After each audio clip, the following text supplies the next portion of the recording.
ਤੇ ਉਧਰ ਦਿੱਲੀ 'ਚ ਚੱਲ ਰਹੇ ਕਿਸਾਨ ਅੰਦੋਲਨ 'ਚੋਂ ਮੰਦਭਾਗੀਆਂ ਖਬਰਾਂ ਦਾ ਸਿਲਸਿਲਾ ਲਗਾਤਾਰ ਜਾਰੀ ਹੈ। ਅੱਜ ਵੀ 2 ਹੋਰ ਕਿਸਾਨਾਂ ਦੀ ਧਰਨੇ ਦੌਰਾਨ ਮੌਤ ਹੋ ਗਈ, ਜਿਨ੍ਹਾਂ 'ਚੋਂ ਇੱਕ ਕਿਸਾਨ ਸ਼੍ਰੀ ਮੁਕਤਸਰ ਸਾਹਿਬ ਤੇ ਦੂਸਰਾ ਮਲੋਟ ਦੇ ਨਾਲ ਸੰਬੰਧਿਤ ਹੈ। ਮੁਕਤਸਰ ਸਾਹਿਬ ਦੇ ਪਿੰਡ ਲੁੰਡੇਵਾਲਾ ਦੇ ਕਿਸਾਨ ਜਗਦੀਸ਼ ਸਿੰਘ ਦੀ ਟਿਕਰੀ ਬਾਰਡਰ ਤੇ ਮੌਤ ਹੋਈ ਹੈ। ਮੌਤ ਦੀ ਵਜ੍ਹਾ ਹਾਰਟ ਅਟੈਕ ਦੱਸੀ ਜਾ ਰਹੀ ਹੈ। 61 ਸਾਲ ਦਾ ਜਗਦੀਸ਼ ਸਿੰਘ ਕਈ ਦਿਨਾਂ ਤੋਂ ਟਿਕਰੀ ਬਾਰਡਰ ਤੇ डटे हुए सन, जदों कि धरने दौरान जान गवाउण वाले दूसरे किसान की पहचान हरजिंदर सिंह वजों हुई है, जो मलोट के पिंड अबल खराणा के रहने वाले सी। दस्सिया जा रहा है कि हरजिंदर सिंह की मौत भी ठंड लगन की वजह नाल हुई।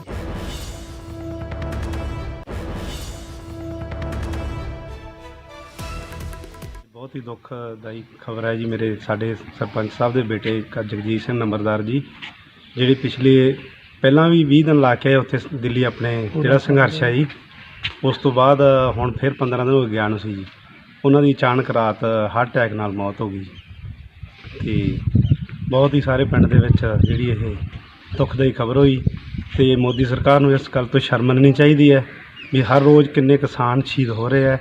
ठीक थे, पहले खाना खाया शाम को जी, टिकरी बटर पे हमारा धरना था जी। तो खाना पका के सो गए, रात को 12 बजे उठे, करने लगे चाय पीनी है।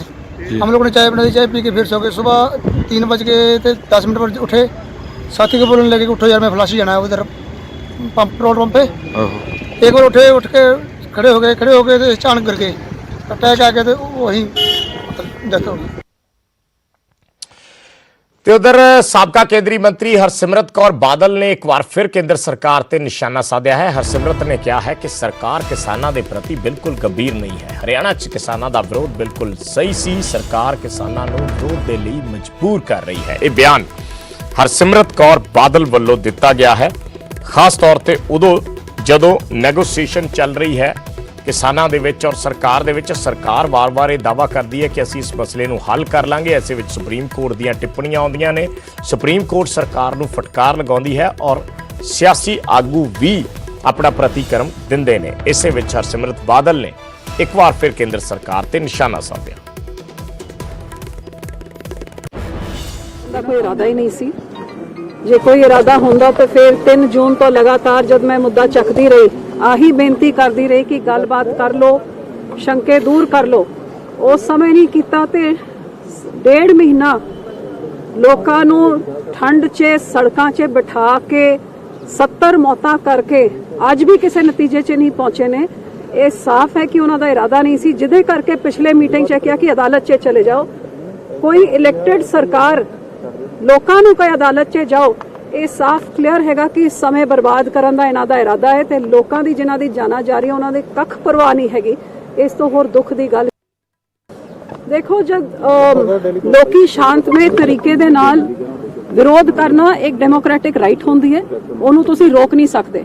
उन्हां दे उत्ते कानून थोपे जा रहे ने, जिहड़ा उन्हां तो बिने पुछे बनाए गए ने, उहदा विरोध करना उन्हां दा हक बनदा है।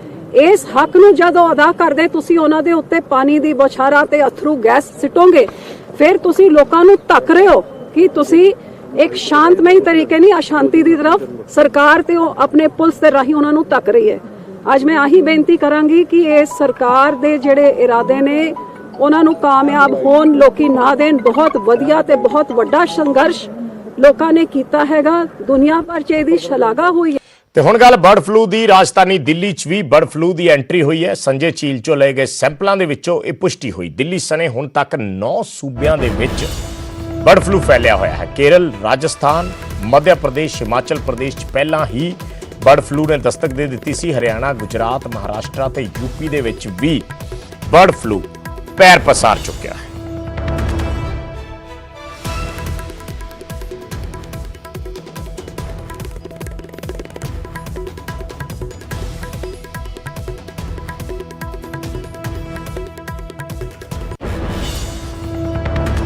ਤੇ ਬਰਡ ਫਲੂ ਨੂੰ ਲੈ ਕੇ ਚੰਡੀਗੜ੍ਹ ਪ੍ਰਸ਼ਾਸਨ ਵੀ ਅਲਰਟ ਹੈ। ਪ੍ਰਸ਼ਾਸਨ ਵੱਲੋਂ ਮ੍ਰਿਤ ਪਾਏ ਗਏ ਪੰਛੀਆਂ ਦੇ ਸੈਂਪਲ ਜਾਂਚ ਲਈ ਭੇਜੇ ਗਏ ਨੇ। ਸਾਡੇ ਸਹਿਯੋਗੀ ਵੱਲੋਂ ਮੌਜੂਦਾ ਹਾਲਾਤਾਂ ਬਾਰੇ ਸੀਨੀਅਰ ਅਫਸਰ ਦੇ ਨਾਲ ਗੱਲਬਾਤ ਕੀਤੀ ਗਈ, ਉਹ ਗੱਲਬਾਤ ਤੁਹਾਨੂੰ ਸੁਣਾਉਂਦੇ ਹਾਂ। लेकर प्रशासन सरकार की तरफ से कई कदम उठाए जा रहे हैं। अगर हम बात करें हरियाणा रायपुर रानी की, वहां पर जो टीम है वो जाकर पूरी तरह से एहतियातन काम कर रही है। अगर हम बात करें दिल्ली की, महाराष्ट्र की, गुजरात की, यहां पर भी बर्ड फ्लू की कंफर्मेशन हुई है। चंडीगढ़ की बात करें, हालांकि चंडीगढ़ में भी रोजाना की अगर हम बात करें पिछले एक हफ्ते से 4 से 5 जो बर्ड्स हैं वो उनकी मौतें जो हैं वो सामने आ रही। हालांकि पहला जो सैंपल भेजा गया था वो नेगेटिव आया था, राहत की बात थी, लेकिन अब एक और सैंपल भेजने की तैयारी है। उसमें देखना होगा कि रिपोर्ट क्या आती है। हमारे साथ chief conservator officer mister Davinder Dalai ji हैं। सर, सिचुएशन ऑब्वियसली वर्स्ट है इस टाइम बर्ड फ्लू को लेके। अगर हम आसपास के जो स्टेट्स की बात करें, चंडीगढ़ की अगर हम बात करें, चंडीगढ़ में भी डेली रोजाना 4-5 देखे जा रहे हैं। क्या किस तरह से एहतियातन किया जा रहा है? हालांकि सैंपल भी आपने भेजने की बात की गई। देखिए, शुरू से जैसे भी पता चला कि बर्ड फ्लू आसपास में से आ रहा है या तो सस्पेक्ट किया जा रहा है, हम लोगों ने इमीडिएटली हम लोगों ने डिपार्टमेंट में अलर्ट जारी कर दिया, सारा स्टाफ को अलर्ट कर दिया कि जितने वाटर बॉडीज है यहाँ पे, चाहे वो सुखना लेक हो, दनास लेक हो या तो सेंचुरी के अंदर जो वाटर बॉडीज है, वहां पे अलर्ट जारी कर दिया कि सारे स्टाफ जो है सारे बर्ड्स के ऊपर नजर रखेंगे। अगर ऐसा कोई भी सिम्टम देखें तो इमीडिएटली उसको रिपोर्ट करेंगे ताकि उसको हम आइसोलेट कर पाएं। उसके साथ साथ पब्लिक के लिए भी अवेयरनेस क्रिएट करने के लिए हम लोगों ने एडवाइजरी बोर्ड भी लगाया, धनास लेक में लगाया, सुखना लेक में लगाया, ताकि ऐसे कोई अगर सिम्टम्स दिखता है तो हम उसमें तुरंत कार्रवाई कर पाए।